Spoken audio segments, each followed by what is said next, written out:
Hello everyone. तो इस video में हम चैप्टर करेंगे प्लांट ग्रोथ एंड डेवलपमेंट। अब ये जो सीरीज़ चल रही है 1 पेज रिवीजन नोट सीरीज़ चल रही है बायोलॉजी की नीट की। तो प्लांट ग्रोथ एंड डेवलपमेंट जो चैप्टर है वो प्लांट फिजियोलॉजी का चैप्टर है क्लास 11 का। तो हम स्टार्ट करते हैं। जो 1 पेज रिवीजन नोट सीरीज़ है इसमें ये कि जो चैप्टर है हर चैप्टर 1 पेज के नोट्स में ही कवर है पूरा। तो ये प्लांट ग्रोथ एंड डेवलपमेंट ये इसका फर्स्ट पेज और इसका ये बैक साइड वाला पेज, यानी कि एक आगे का और एक पीछे का, यानी कि टोटल 1 पेज इसमें कवर है। स्टार्ट करते हैं। Plant growth and development. Development जो होता है वो होता है सम ग्रोथ का और एक डिफ्रेंशिएशन का। डेवलपमेंट जो सम होता है वो होता है ग्रोथ का और एक डिफ्रेंशिएशन का। अब बात करते हैं ग्रोथ की। ग्रोथ एक इरिवर्सिबल परमानेंट इरिवर्सिबल प्रोसेस है, परमानेंट प्रोसेस है। ये इनडिटरमाइंड होती है।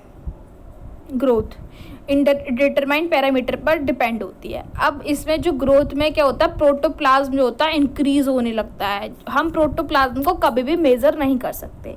ये एक इम्पोर्टेंट पॉइंट है कि हम प्रोटोप्लाज्म को मेज़र नहीं कर सकते। ग्रोथ एक इरिवर्सिबल परमानेंट इनडिटरमिनेट पैरामीटर होता है। ग्रोथ में 2 तरह की ग्रोथ होती है, एक होती है प्राइमरी और एक होती है सेकेंडरी। ठीक है।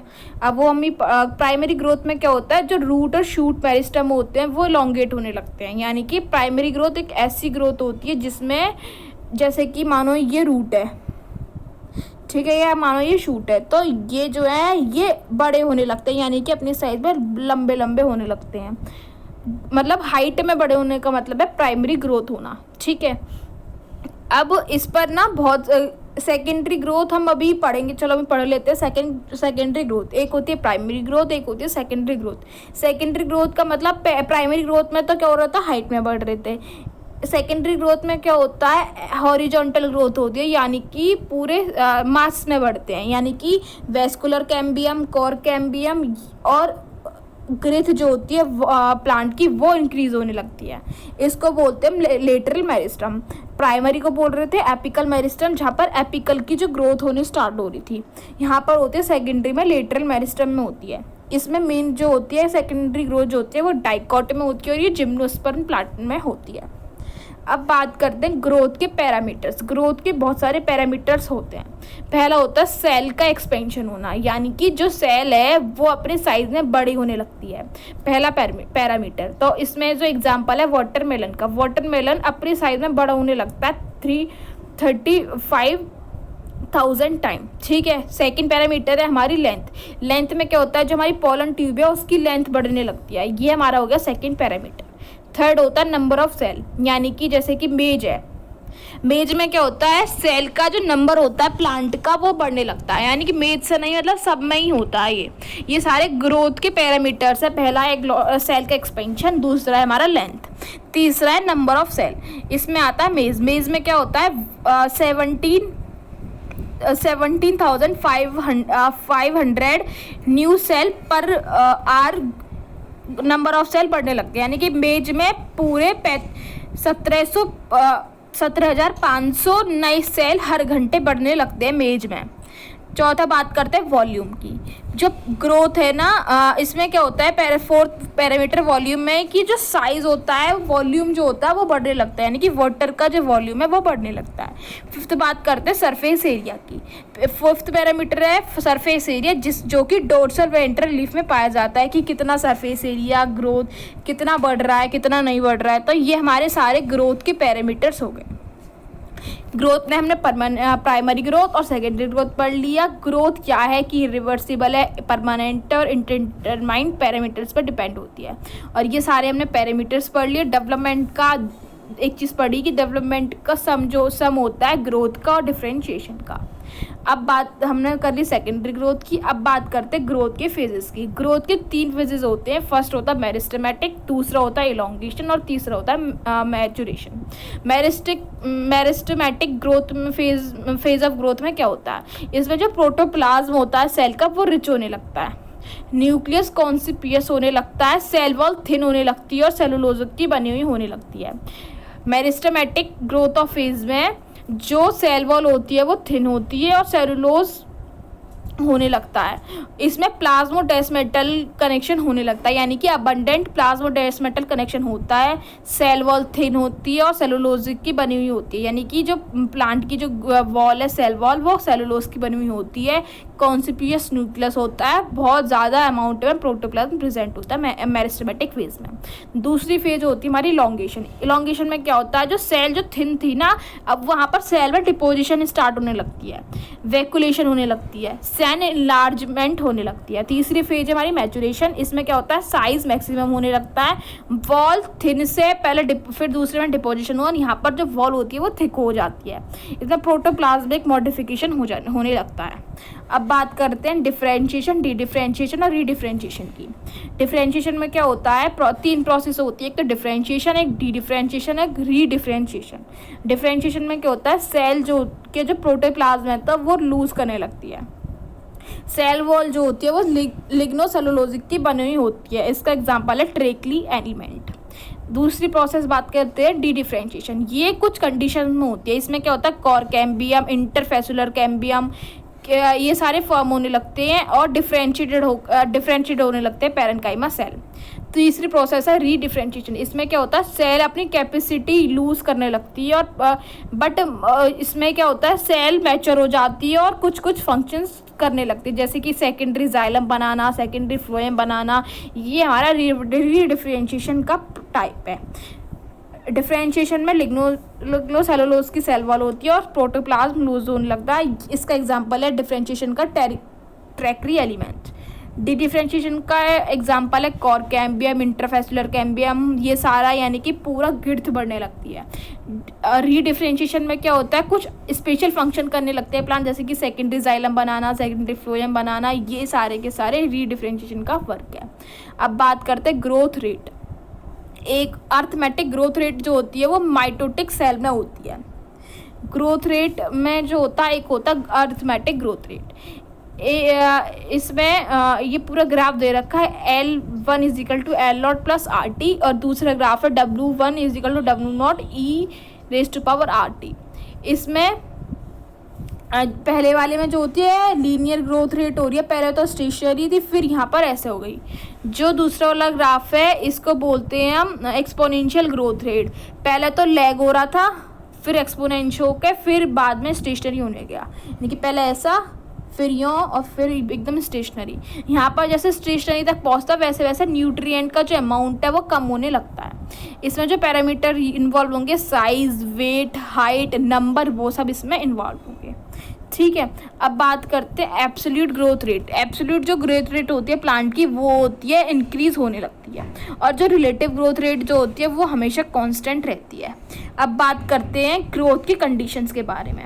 सबसे पहली कंडीशन है वाटर की। वाटर जो होते हैं कि एंजाइमेटिक में की कंडीशन में आता है। CO2 जो होता है उसमें मेटाबॉलिक एनर्जी में आता है। न्यूट्रिएंट जो होता है प्रोटोप्लाज्म को सिंथेसिस करने के लिए काम आता है और एनर्जी का सोर्स होता है। अब हम बात कर देते हैं हम प्लास्टिसिटी की। प्लास्टिसिटी क्या होता है, इसमें ये एक ऐसा फिनोमेना है जिसमें अलग अलग तरह के स्ट्रक्चर्स बनते हैं प्लांट की लीव्स के।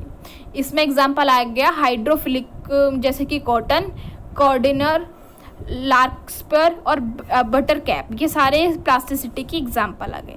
अब बात करते हैं फैक्टर की। फैक्टर 2 तरह के होते हैं, एक होता है इंट्रेंसिक, एक होता है एक्सट्रेंसिक।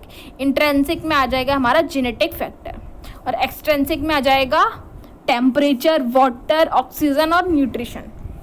ये सारे के सारे हमारे एक्सट्रेंसिक फैक्टर हो गए। अब एक टॉपिक है हमारा वर्नलाइजेशन। वर्नलाइजेशन का क्या होता है, वर्नलाइजेशन में ये होता है कि लो टेम्परेचर पर जो प्लांट है वो वर्क करता है। इसका एग्जाम्पल है ना, बहुत सारे हैं। तो वर्नलाइजेशन के लर्न करने के लिए ट्रिक है, वर्मा जी के घर 2 सब्जी बनी, एक गाजर की और एक गोभी की, और उसके साथ साथ शुगर बीट भी मिली। वर्मा से आ गया वर्नलाइजेशन। 2 सब्जी यानी कि वर्नलाइजेशन में क्या होता है, जो वाइनियल प्लांट इन्वॉल्व होते हैं लो टेम्परेचर पर। ठीक है, अब सब्जी में थी एक गाजर, एक गोभी। गाजर को बोल रहे हैं कैरेट और गोभी को बोल रहे हैं कैबेज। ठीक है, और साथ के साथ शुगर बीट भी थी। तो ये भी एक एग्जांपल हो गया, यानी कि वर्मा जी वर्नलाइजेशन, 2 से बाइनियल, गाजर गोभी और शुगर बीट। तो ये सारा का सारा हमारा हो गया वर्नलाइजेशन का। इसमें खाली इतना ही पूछा जाता है, जो जो मेन चीज़ थी वो मैंने इसमें लिख दी। अब बात करते हैं फोटो पीरियडिज्म टॉपिक की। इसमें 3 तरह के होते हैं, शॉर्ट डे प्लांट, एक होता है लॉन्ग डे प्लांट और एक होता है day neutral plant. Short day plant में जो फ्लावरिंग होती है वो क्रिटिकल कंडीशन से बिलो पर होती है। लॉन्ग डे प्लांट में जो फ्लावरिंग होती है वो क्रिटिकल कंडीशन से ऊपर होती है। डे न्यूट्रल में जो फ्लावरिंग होती है वो वेजिटेटिव मैच्योरिटी के बाद हो जाती है, यानी कि हमेशा ही रहती है। शॉर्ट डे में फ्लावर जो होता है क्रिटिकल कंडीशन से कम पर होते हैं, लॉन्ग डे में जो फ्लावरिंग होती है क्रिटिकल कंडीशन से ऊपर होती है। ठीक है, अब बात करते हैं हम प्लांट ग्रोथ हार्मोन्स के बारे में। ठीक है, सबसे पहला हार्मोन है हमारा ऑक्सिन। ऑक्सिन जो है वो पॉजिटिव इफेक्ट कराता है, यानी कि प्लांट में जो पॉजिटिव इफेक्ट वाला है, प्लांट ग्रोथ रेगुलेटर वाला है, वो ये है ऑक्सिन। ठीक है, तो पहला हार्मोन है हमारा ऑक्सिन। ऑक्सिन जो डिस्कवर किया था वो करा था एफ डब्ल्यू वेंट ने किया था, जो कि ओट्स के सीडलिंग की कॉलेप्टाइल की वजह से किया था। ओट्स का जो सीड होता है उसका जो कॉलेप्टाइल होता है उससे उसने डिस्कवरी की थी। ऑक्सिन जो सबसे पहले आइसोलेटेड हुआ था वो ह्यूमन के यूरिन से हुआ था। ठीक है, इसमें 2 तरह के ऑक्सिन होते हैं, एक होता है नेचुरल ऑक्सिन, एक होता है सिंथेटिक ऑक्सिन। नेचुरल ऑक्सिन का नाम है AIA, फर्स्ट IAA यानी कि इंडोल 3 एसिटिक एसिड। दूसरा नाम है नेचुरल ऑक्सिन का IBA, indole butyric acid. Natural auxin में 2 चीज़ हो गई, एक IAA और एक IBA। IAA यानी कि indole acetic acid, indole butyric acid यानी कि IBA। अब दूसरा ऑक्सिन का नाम है सिंथेटिक ऑक्सिन। ठीक है, इसमें भी 2 आ गए, एक NAA और एक हो गया 2,4-D। NAA का मतलब नेप्थलीन एसिटिक एसिड, 2,4-D का मतलब 2,4-डाइक्लोरोफिनॉक्सी एसिटिक एसिड। एक हो गया NAA यानी कि नेप्थलीन एसिटिक एसिड और एक हो गया 2,4-D यानी कि 2,4-डाइक्लोरोफिनॉक्सी एसिडिन। ये हो गया सिंथेटिक ऑक्सिन। तो ये ऑक्सिन के नाम के लिए आप पूछने के लिए आते हैं कि नेचुरल कौन सा है और सिंथेटिक कौन सा है। नेचुरल में हमें याद रखना है आई से स्टार्ट हो रहा है, और सिंथेटिक बाकी के 2 हो गए, यानी कि नेप्थलीन वाला और फिनॉक्सी एसिटिक वाला, डाइक्लोरोफिनॉक्सी एसिटिक वाला। ऑक्सिन जो वर्क करता है वो एग्रीकल्चर और हॉर्टिकल्चर में वर्क करता है। इसमें जो लेटरल बर्ड्स होती है जैसे कि टी प्लांटेशन, हेज मेकिंग, इन सब में ऑक्सिन का वर्क होता है। ऑक्सिन में पार्थेनोकार्पी होती है टोमेटो में। तो टोमेटो में अगर कभी भी पार्थेनोकार्पी का पूछा जाए कहीं भी तो वो हो गया हमारा ऑक्सिन का काम। हर्बिसाइड यानी कि DDT, 2,4-D, ये डाइकॉट्स को किल करने के लिए जो काम आता है हर्बिसाइड, वो भी ऑक्सिन का ही काम होता है। वीड फ्री लॉन्स भी ऑक्सिन का काम होता है। जाइलम का डिफ्रेंशिएशन कराना और सेल डिवीजन कराना, ये भी हमारा ऑक्सिन का काम होता है। तो ऑक्सिन FW वेंट ने करी थी, ओट्स के कॉलेप्टाइल पर करी थी, सबसे पहले ह्यूमन यूरिन से आइसोलेटेड हुई थी। इसमें नेचुरल और सिंथेटिक 2 तरह के ऑक्सिन थे। नेचुरल में IAA और IBA, सिंथेटिक में NAA और 2,4-D। ठीक है, अब एक एग्रीकल्चर में, हॉर्टिकल्चर में, फ्लावरिंग में। ठीक है, फ्लावरिंग में एग्जांपल आ गया हमारा पाइनएप्पल। ये हमारा पॉइंट रह गया, तो मैंने अभी बता दिया कि फ्लावरिंग में जो हमारा एग्जांपल है वो हमारा पाइनएप्पल। टी मेकिंग में, हेज मेकिंग में, पार्थेनोकार्पी में, हर्बिसाइड्स में, वीड्स फ्री लॉन में, जाइलम के डिफ्रेंशिएशन में और सेल के डिवीजन में। अब बात करते हैं दूसरा PGR यानी कि जिबरलिन, जो कि पॉजिटिव इफेक्ट गिराता है। इसमें 2-3 तरह के होते हैं, GA1, GA2, GA3। तो GA3 जो होता है सबसे पहले आइसोलेटेड हुआ था। इसका जो साइंटिस्ट था E. क्रोसावा, जिन्होंने जिबरलिक एसिड को डिस्कवर किया था। इन्होंने क्या देखा था, फुलिश राइस देखा था जो कि येलोइश कलर के हो गए थे। अब इसका जिबरलिन का क्या काम है, इसका काम है स्टॉक की लेंथ बढ़ाना, जैसे कि ग्रेप्स में। तो ग्रेप्स का जब भी एग्जांपल पूछा जाए स्टॉक की लेंथ बढ़ाना तो वो आएगा जिबरलिन। एप्पल की शेप को इम्प्रूव करने का काम भी जिबरलिन का होता है। माल्टिंग प्रोसेस में यानी कि ब्रूइंग इंडस्ट्री में जो वर्क होता है वो भी जिबरलिन का होता है। बोल्टिंग में यानी कि बीट में, कैबेज में, जितने भी रोजेट प्लांट होते हैं इसमें भी जिबरलिन का वर्क होता है। सेनेसेंस को डिले कराना, यानी कि जो प्लांट होते हैं उनकी जो सेनेसेंस होती है, एज यानी कि जो लास्ट वाली एज होती है उसको कम कराने का भी काम, डिले कराने का भी काम जो होता है वो जिबरलिन का होता है। स्टेम की इलॉन्गेशन का भी काम और स्टेम के मैचुरेशन का भी काम, ये काम होता है हमारा जिबरलिन का। ठीक है। ऑक्सिन का काम था जाइलम का डिफरेंशिएशन कराना और सेल डिवीजन कराना। यहाँ पर हो गया इलोंगेट कराना और मैचुरेशन कराना। अब बात करते हैं थर्ड पीजीआर यानी कि साइटोकाइनिन। ये भी पॉजिटिव करता है। इसमें आएगा काइनेटिन। काइनेटिन जो होता है टोबैको की स्टेम में होता है, स्कूग और मिलर की वजह से ये डिस्कवर हुआ था। इसमें एडेनिन और प्यूरिन फॉर्म होता है। ये आइसोलेट होता है जिटिन से, जो कि कॉर्न कैरल और या फिर कोकोनट मिल्क से आइसोलेटेड हुआ था। साइटोकाइनिन कोकोनट के मिल्क से या कॉर्न कर्नल से आइसोलेटेड हुआ था फॉर आइसोलेशन ऑफ जिटिन। ठीक है। इसमें एडेनिन और प्यूरिन फॉर्म होते हैं। ये स्कूग और मिलर ने दिया था काइनेटिन। इसमें क्या होता है, लीफ सेंस डिले कराता है। ये न्यूट्रिएंट का मोबिलाइज कराने में प्रमोट करता है। साइटोकाइनिन का वर्क है न्यूट्रिएंट को मोबिलाइज कराने में हेल्प करता है। ये एपिकल डोमिनेंस को ओवरकम करने में भी हेल्प करता है। इसमें न्यू लीव्स, क्लोरोप्लास्ट, सेल का डिवीज़न होना, लेटरल फ्रूट आना, शूट बर्ड्स लीव्स आना, ये सारा काम हमारा साइटोकाइनिन का होता है। यानी कि क्लोरोप्लास्ट का, न्यू सेल का डिवीज़न का, लेटरल फ्रूट का, शूट बर्ड लीव्स, इन सारा काम जो होगा हमारा साइटोकाइनिन का होगा। अब बात करते हैं हम फोर्थ हार्मोन्स की, इथाइलिन। ये पहले तो थी प्लांट ग्रोथ प्रमोटर, ठीक है। अब ये रेगुलेटर वाले आ गए। इसमें आ गए ये इनहिबिटर हो गए, सॉरी। इथाइलिन और एपीए ये दो होते हैं हमारे इनहिबिटर। पहले जो तीन थे वो प्रमोटर थे और ये हो गए हमारे इनहिबिटर। इनहिबिटर यानी कि इथाइलिन का यानी कि फोर्थ हार्मोन जो कि नेगेटिव इफेक्ट शो कराता है। ये दिया था कजिन ने, जो कि गैशियस पीजीआर है। यानी कि इथाइलिन जो है एक गैशियस हार्मोन है, ठीक है। ये हेल्प करता है रेस्पिरेशन में, फ्रूट की राइपनिंग में, जैसे कि राइस प्लांट में इंटरनोड्स बनाना, पेट्यूल का इलोंगेशन कराना, ये सारा इथाइलिन का वर्क होता है। पीनट सीड को जर्मिनेट कराना, पोटैटो ट्यूबर की स्प्राउटिंग में हेल्प कराता है, रूट की ग्रोथ के लिए, हेयर की फॉर्मेशन के लिए, मैंगो में फ्लावरिंग के लिए, एग्रीकल्चर के लिए, इसमें सब में इथाइलिन यूज़ होता है। इथाइलिन में एक चीज़ निकलता है इथिपोन, जो कि फ्रूट को राइपनिंग में हेल्प कराता है, जैसे कि टमाटो में और एप्पल में। इसमें इथाइलिन में जो फीमेल फ्लावर होता है वो होता है कुकुम्बर में। एप्सिन इन फ्रूट फ्लावर, इसमें फ्रूट की जो फ्लावर और फ्रूट की एप्सिसन में हेल्प करता है। कॉटन को थिन करने में और चेरी में और वॉलनट में, इन सब में इथाइलिन यूज़ होता है।